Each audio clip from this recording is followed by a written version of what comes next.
তোমরা যারা দশম শ্রেণীতে পড়ো অথবা নবম শ্রেণীতে পড়ো, আজকের এই ভিডিওটি তাদের জন্য। দেখো, এখানে বলা হচ্ছে F of x equal x to the power 4 plus 5x minus 3 হলে এফ মাইনাস ওয়ানের মান কত। তাহলে দেখো, এখানে এফ তারপর কিন্তু এক্স আর এখানে এফ তারপর কিন্তু মাইনাস ওয়ান, তার মানে পরিবর্তন হচ্ছে এক্সের পরিবর্তে মাইনাস ওয়ান বসানো হচ্ছে। তুমি শুধু এক্সের জায়গায় মাইনাস ওয়ান বসিয়ে দিবা, তাহলে দেখবা তোমার কাছে অঙ্ক হালুয়া হয়ে গেছে। তাহলে প্রথমে এই অংশ তুলতে হবে, যেহেতু বলা হচ্ছে অর্থাৎ হলে অথবা হবে এরকম কথা থাকলে প্রথমে সেইগুলো তুলতে হবে। তাহলে প্রথমে লিখতে হবে দেওয়া আছে, আমরা লিখব দেওয়া আছে। তাহলে দেখো, দেওয়া আছে,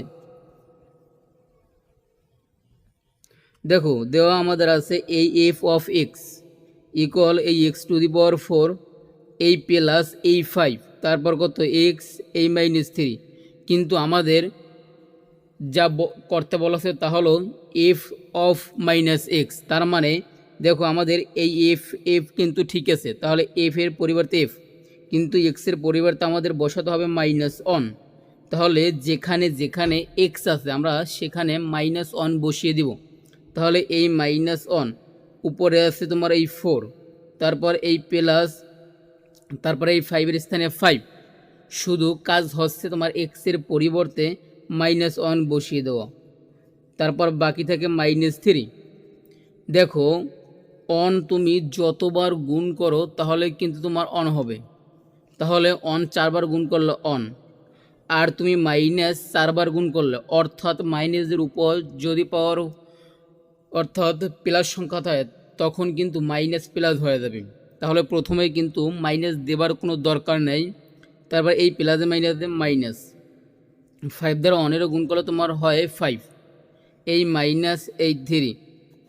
তাহলে দেখো, এই অনের অন বসিয়ে দিব, এই মাইনাস অর্থাৎ মাইনাসে তোমার সংখ্যা প্লাস হয়, চিহ্ন যা আছে ওইগুলোই থাকে। তাহলে কত, এই 5-এর সাথে 3 প্লাস করলে হয় 8, অর্থাৎ মাইনাসে প্লাস সংখ্যা প্লাস হয়, তার মানে চিহ্ন যা আছে ওই রকমই থাকবে। তাহলে দেখো, -8 থেকে যদি আমরা অন বাদ দিই তাহলে বাকি থাকে এই -7। আশা করি বুঝতে পারছো। যদি তোমার কাছে ভিডিওটি ভালো লাগে অর্থাৎ কিছুটা হলেও উপকার হয়, অবশ্যই তুমি আমার পেজটি ফলো করে দিবা এবং ইউটিউব চ্যানেলে দেখে থাকলে অবশ্যই চ্যানেলটি সাবস্ক্রাইব করে দিবা। খোদা হাফেজ।